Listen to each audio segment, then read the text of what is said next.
Happy Friday to all of you guys. Today we got to talk about a prospect for Oklahoma that we have felt really good about. And we got to talk about why he would be impactful for Oklahoma, because even at the position that he's being recruited at, he's pretty freaking good at some other positions.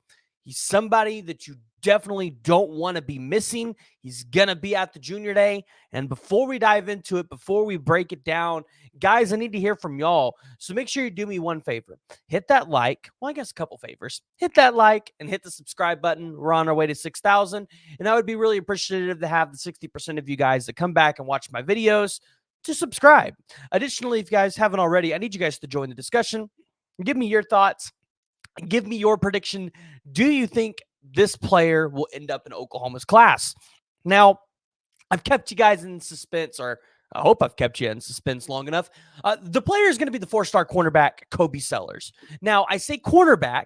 If you go to 247, they actually have him as a quarterback right now on their site. But Cobey Sellers is just exactly what you see, whether it's on film, on the stat sheet, or in any of these recruiting sites. He is a dynamic athlete, and you see it in the film, you see it in the stat sheet, and not only do you see it at corner where he excels and where a lot of the schools are going to end up wanting him, but you see it when he goes to play quarterback. He can sling the ball a little bit. I mean, in his career, playing the little quarterback that he has, he's had 75 completions on 106 attempts. It's a pretty good passing percentage. 1,204 yards. He's had 19 total touchdowns. Like, the dude can ball a little bit. Then, not to mention, listen, they utilize him in the offense as a playmaker. He runs the ball. He's had 114 total carries, 574 total yards. He's had 16 touchdowns as a running back. So you look at it and say, Cobey Sellers is just one of those dynamic athletes in terms of all-purpose yards, total yards. It's a guy that Oklahoma probably could use in many different ways, whether he comes in certain packages on the offensive side of the ball to kind of give the defense a different look, throw them off their guard a little bit, or maybe he even plays a little bit of special teams, punt returns, kick returns. You've seen Billy Bowman and guys do that in their career, so it's not uncommon to see a DB kind of shift to that side of where Oklahoma might need that talent. And then, like I said, when it comes to him playing in the secondary and being a cornerback at 5'11 and a half, 165 pounds, a lot of you guys might look at the height and it might be a turn away for you.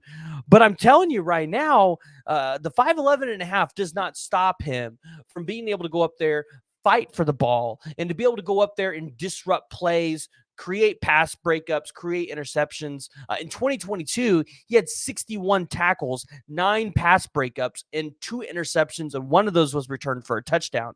So you can see just how Cobey Sellers is that dude for Shadow Creek High School. And, I mean, he can be that dude for Oklahoma in the secondary.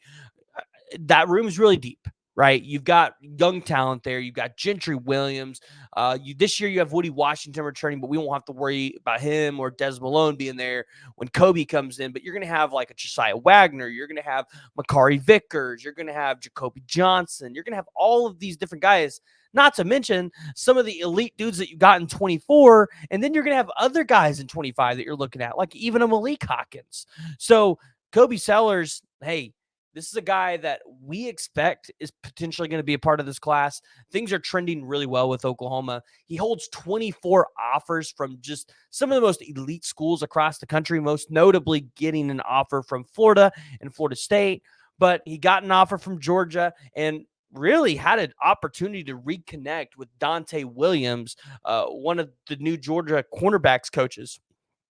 And so he got an opportunity to reconnect there. And obviously, if you're in a fight with Georgia or the Alabamas, even with Kellen DeBoer there, those are going to be hard battles. And so you look at it and say, if Oklahoma is able to go into Houston, Texas, pull out another blue chip player.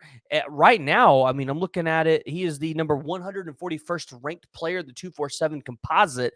247 actually has him as the number 124th player. You get a guy like that on this team, and it just continues to drive depth. And this is a guy that could start for you. He's a guy that could drive everybody to be better, and you really like what you see. So he's going to be at Junior Day again. I think this is like fourth or fifth visit, might even be a sixth, but I think it's like fourth or fifth visit to Oklahoma. Recently was at Texas earlier this month. Texas has been the team that, hey, you've been watching, right? That's the team you believe to have been fighting a little bit. Obviously, you've got the LSUs and the Georgias and teams like that being involved, but they have not gotten the unofficials like Oklahoma and Texas have. So if you end up winning this one, you get a talented kid like that from the state of Texas who, listen, the University of Texas just went to the playoffs. There is a lot of hype on the recruiting trail around what the University of Texas is doing. And you imagine if they start the season by beating Michigan and like they could continue to roll, right? So you go in there, you get a win like this. That's pretty big. You keep him out of the University of Texas's hands. You get him on your squad, get him part of the good guys, and you add him to a cornerback room that, like I said earlier, I mentioned some of those other guys, but you get a Devon Jordan, right, who is here out of Tulsa, Oklahoma. Super talented kid.